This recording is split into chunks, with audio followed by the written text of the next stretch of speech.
वृश्चिक राशीच्या लोकांसाठी जून 2026 हा महिना सकारात्मक बदल घेऊन येतोय. काहींना नवीन संधी मिळू शकतात. खास करून जून महिन्यामध्ये जे गुरुचं गोचर होतंय ते वृश्चिक राशीच्या लोकांसाठी लाभाचं ठरणार आहे. पण काय काय लाभ होणार आहेत, कसा असणार आहे जून महिना वृश्चिक राशीसाठी, चला जाणून घेऊया. वृश्चिक राशीच्या लोकांना गुरुगोचरामुळे खास करून भाग्याची साथ मिळू शकते.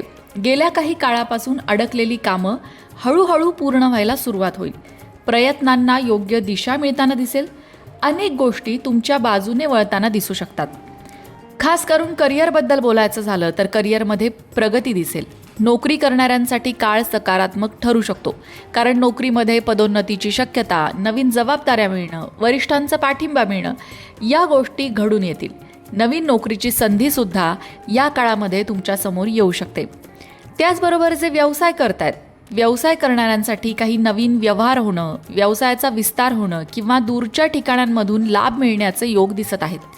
आता जे शिक्षण घेत आहेत, खास करून परदेशाशी संबंधित शिक्षण घेत आहेत, अशा विद्यार्थ्यांसाठी हा काळ शुभ मानला जातोय.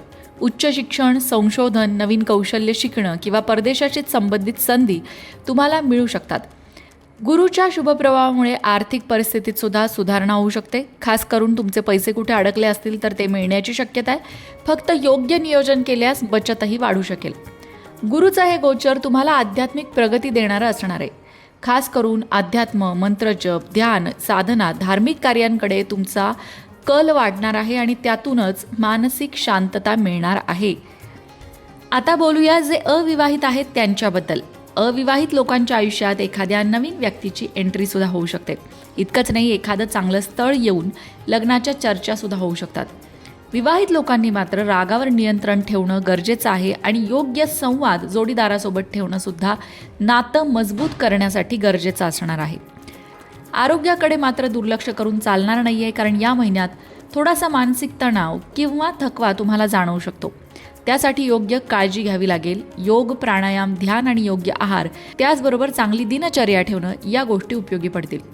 घरामध्ये एखादा महत्त्वाचा निर्णय घेतला जाऊ शकतो. खास करून घर किंवा वाहन, मालमत्तेशी संबंधित चर्चा होऊ शकते. कुटुंबातील ज्येष्ठ व्यक्तींचा सल्ला उपयोगी पडेल. काही काळासाठी घरातलं वातावरण थोडंसं संवेदनशील होऊ शकतं. म्हणजे काही मुद्दे घरात बोलले गेल्यामुळे थोडासा वादविवाद होऊ शकतो, पण बोलताना मात्र तुम्हाला संयम ठेवावा लागेल. विद्यार्थ्यांसाठी हा काळ नक्कीच मेहनत आणि प्रगतीचा असणार आहे. स्पर्धा परीक्षा, संशोधन क्षेत्र, तांत्रिक शिक्षण आणि परदेशात शिक्षण घेणाऱ्या विद्यार्थ्यांना चांगल्या संधी या काळात मिळू शकतात. वृश्चिक राशीच्या लोकांनी भगवान श्रीहरी विष्णूंची पूजा करणं किंवा श्रीहरी विष्णूंचे जे अवतार आहेत त्या अवतारांची पूजा करणं त्यांच्यासाठी लाभाचं ठरणार आहे. सध्या अधिक महिना सुद्धा चालू आहे आणि अधिक महिना हा भगवान श्रीहरी विष्णूंनाच समर्पित आहे. त्यामुळे वृश्चिक राशीच्या लोकांनी व्यंकटेश स्तोत्राचं पठण करणं किंवा विष्णू सहस्रनाम म्हणणं किंवा कमीत कमी ऐकणं, काहीच अगदी येत नसेल तर हरिपाठ मराठी ते साधा सोप्पा आहे तो सुद्धा तुम्ही म्हणू शकता. यासारख्या उपायांनी तुम्हाला मानसिक शांती मिळणार आहे. त्याचबरोबर जमेल तसं पिवळ्या वस्तूंचं दान करणं सुद्धा तुमच्यासाठी फायद्याचं असणार आहे. एकूणच जर काय जून महिन्याचा निष्कर्ष असेल तर प्रगती वृश्चिक राशीसाठी आहे, भाग्यवृद्धी आहे, नवीन संधी घेऊन येणारा हा काळ आहे. गुरुचं कर्क राशीमध्ये होणारं गोचर तुमच्या आयुष्यात सकारात्मक बदल घडवणार आहे. फक्त संधी समोर दिसते तर त्या संधीचा योग्य लाभ तुम्ही कसा घेताय हे संपूर्णतः तुमच्यावर आहे. संधीचं सोनं करणं तुमच्याच हातात आहे. मंडळी, वास्तुशास्त्र, ज्योतिषशास्त्र, अंकशास्त्र यासारख्या विषयांवर तुमच्या मनात काही शंका असतील तर त्या कमेंट बॉक्समध्ये नक्की विचारा.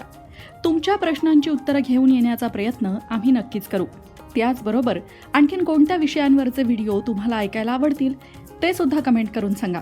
म्हणजे तुम्हाला हव्या असणाऱ्या विषयांवर सुद्धा व्हिडिओ घेऊन आम्ही येऊ.